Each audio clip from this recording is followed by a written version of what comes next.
High, একটা night care routine আমি আজ শেয়ার করব। তার জন্য দেখাই যে ভিডিওটা সেটা হচ্ছে এটা। ফেস ওয়াশ করার পর যেটা মেন আমি করি সেটা হচ্ছে আমি টোনার ইউজ করি, রোজ ওয়াটার। এটা একটুখানি ইউজ করে নেবো। ফেস ওয়াশ করার পর যদি স্কিনটাকে ময়েস্ট না করা হয় তাহলে কি হয়, প্রবলেমটা খুব শুকিয়ে যায় তাড়াতাড়ি। আমার বানানো এই ক্রিমটা আমার প্রোফাইলে গেলেই পাওয়া যাবে। এই ময়েশ্চারাইজারটা ভালো করে আমি সারা মুখে ইউজ করব।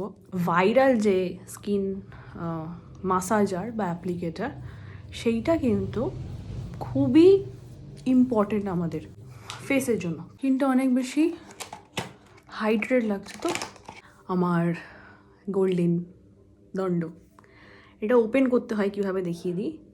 এই জিনিসটাকে নিচ থেকে হালকা করে টার্ন করলেই ভাইব্রেশনটা বুঝতে পারা যাচ্ছে, আওয়াজটা বোঝা যাচ্ছে।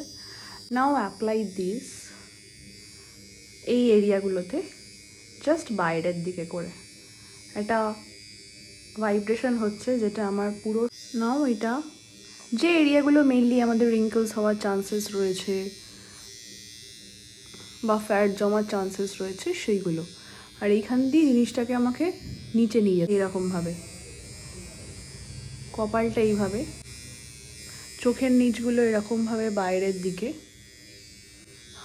মুখের সাইডটা, জ লাইনটা, নাকের পাশ থেকে, আর এখান থেকে নিচের দিকে নামিয়ে দেওয়া, আমাদের ব্লাড ফ্লোটাকে চালিয়ে রাখা। তো এটা হচ্ছে আমার স্কিন কেয়ার। মাঝে মাঝে এটা করি, সবসময় পার্লার যাওয়া সম্ভব হয় না, বাট আই লাভ দিস। যারা এটাকে তো ব্যবহার করতে চাইবে তারা কমেন্ট করো। আর এরকম আরও অনেক ভিডিও আনবো, তার জন্য ফলো করতে হবে। অ্যান্ড ডেইলি বেসিসে আমি প্রচুর আপলোড করি ভিডিও। তো বাই, আজ পর্যন্তই, গুড নাইট।